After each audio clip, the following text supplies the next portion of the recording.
One text prescribed the offering to the gods of loaves of barley bread, loaves of emmer bread, a paste of honey and cream, dates, pastry, beer, wine, milk, cedar sap, cream. Roasted meat was offered with libations of prime beer, wine, and milk. A specific cut of a bull was prepared according to a strict recipe, calling for fine flour, made to a dough in water, prime beer, and wine, and mixed with animal fats, aromatic ingredients made from hearts of plants, nuts, malt, and spices. Instructions for the daily sacrifice to the gods of the city of Ra called for the serving of 5 different beverages with the meals, and specified what the millers in the kitchen and the chef working at the kneading trough should do. Our admiration for the Sumerian culinary art certainly grows, as we come across poems that sing the praises of fine foods.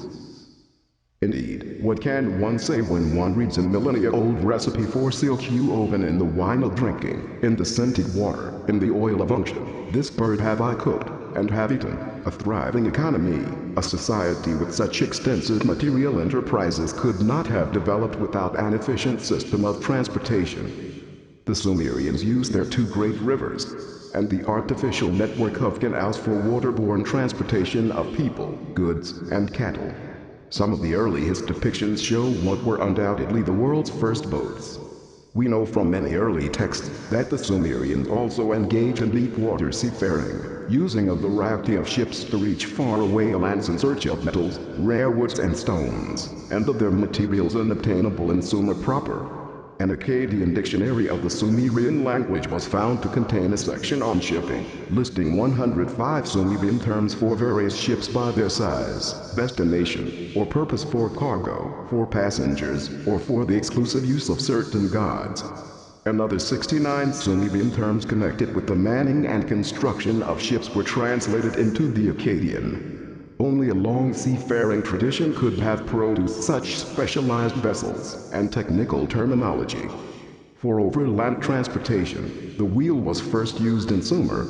Its invention and introduction into daily life made possible a variety of vehicles, from carts to chariots, and no doubt also granted Sumer the distinction of having been the first to employ ox power as well as horsepower for locomotion.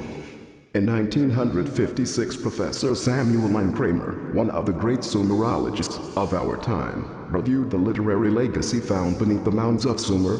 The table of contents from the tablets of Sumer is a gem in itself, for each one of the 25 chapters described the Sumerian first, including the first schools, the first bicameral congress, the first historian, the first pharmacopoeia, the first farmer's almanac, the first cosmogony and cosmology, the first Job, the first proverbs and sayings, the first literary debates, the first Noah, the first library catalog, and man's first heroic age, his first law codes and social reforms, his first medicine, agriculture, and search for world peace and harmony.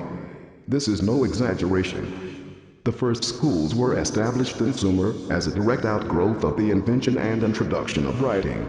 The evidence, both archaeological, such as actual school buildings, and written, such as exercise tablets, indicates the existence of a formal system of education. By the beginning of the 3rd millennium BC, there were literally thousands of scribes in Sumer, ranging from junior scribes to high scribes, royal scribes, temple scribes, and scribes who assumed high state office. Some acted as teachers at the schools, and we can still read their essays on the schools, their aims and goals, their curriculum and teaching methods. The schools taught not only language and writing, but also the sciences of the day: botany, zoology, geography, mathematics, and theology. Literary works of the past were studied and copied, and new ones were composed. The schools were headed by the expert professor, and the faculty invariably included not only a man in charge of drawing and a man in charge of Sumerian, but also a man in charge of the whip. Apparently, discipline was strict. One school alumnus described on a clay tablet how he had been flogged for missing school, for insufficient neatness, for loitering, for not keeping silent, for misbehaving, and even for not having neat handwriting. An epic poem dealing with the history of Erech concerns itself with the rivalry between Erech and the city-state of Kish. The epic text relates how the envoys of Kish proceeded to Erech, offering a peaceful settlement of their dispute. But the ruler of Erech at the time, Gilgamesh, preferred to fight rather than negotiate. What is interesting is that he had to put the matter to a vote in the assembly of the elders, the local senate. The Lord Gilgamesh, before the elders of his city put the matter, seeks out the decision: let us not submit to the house of Kish, let us smite it with weapons. The assembly of the elders was, however, for negotiations. Undaunted, Gilgamesh took the matter to the younger people, the assembly of the fighting men, who voted for war. The significance of the tale lies in its disclosure that a Sumerian ruler had to submit the question of war or peace to the first bicameral Congress, some 5,000 years ago. The title of first historian was bestowed by Kramer on Antamina, king of Lagash, who recorded on clay cylinders his war with neighboring while other texts were literary works, or epic poems, whose themes were historical events. The inscriptions by Antamina were straight prose, written solely as a factual record of history. Because the inscriptions of Assyria and Babylonia were deciphered well before the Sumerian records, it was long believed that the first code of laws was compiled and decreed by the Babylonian king Hammurabi, circa 1900 BC. But as Sumer's civilization was uncovered, it became clear that the first for a system of laws, for concepts of social order, and for the fair administration of justice belonged to Sumer, well before Hammurabi, a Sumerian ruler of the city-state of Esnuna northeast of Babylon, encoded laws that set maximum prices for foodstuffs and for the rental of wagons and boats so that the poor could not be oppressed. There were also laws dealing with offenses against person and property, and regulations pertaining to family matters and to master-servant relations. Even earlier, a code was promulgated by Ishtar, a ruler of En. The 38 laws that remain legible on the partly preserved tablet, a copy of an original that was engraved on a stone televile, with real estate, slaves and servants, marriage and inheritance, the hiring of boats, the rental of oxen, and defaults on taxes. As was done by Hammurabi after him, Ishtar explained in the prologue to his code that he acted on the instructions of the great gods who had ordered him to bring well-being to the Sumerians and the Akkadians. Yet even Ishtar was not the first Sumerian law encoder. Fragments of clay tablets that have been found contain copies of laws encoded by Ur-Nammu, a ruler of Ur circa 2350 BC, more than half a millennium before Hammurabi. The laws, enacted on the authority of the god Nannar, were aimed at stopping and punishing the grabbers of the citizens' oxen, sheep, and donkeys, so that the orphan shall not fall prey to the wealthy, the widow shall not fall prey to the powerful, the man of 1 shekel shall not fall prey to a man of 60 shekels. Ur-Nammu also decreed honest and unchangeable weights and measurements. But the Sumerian legal system and the enforcement of justice go back even farther in time. By 2600 BC, so much must already have happened in Sumer that the Uruk-hai found it necessary to institute reforms.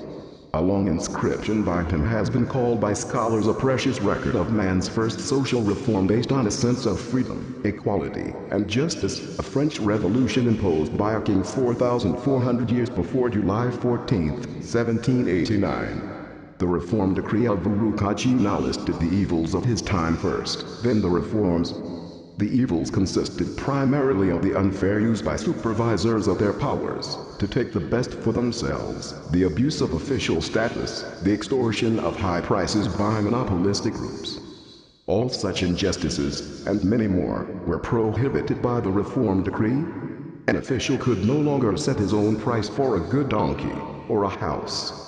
A big man could no longer coerce a common citizen. The rights of the blind, poor, widow, and orphan were restated. A divorced woman, nearly 5,000 years ago, was granted the protection of the law. How long had Sumerian civilization existed that it required a major reform? Clearly, a long time, for Uruk-hai claimed that it was his god Ningersu who called upon him to restore the decrees of former days. The clear implication is that a return to even older systems and earlier laws was called for. The Sumerian laws were upheld by a court system in which the proceedings and judgments as well as contracts were meticulously recorded and preserved. The justices acted more like juries and judges. A court was usually made up of 3 or 4 judges.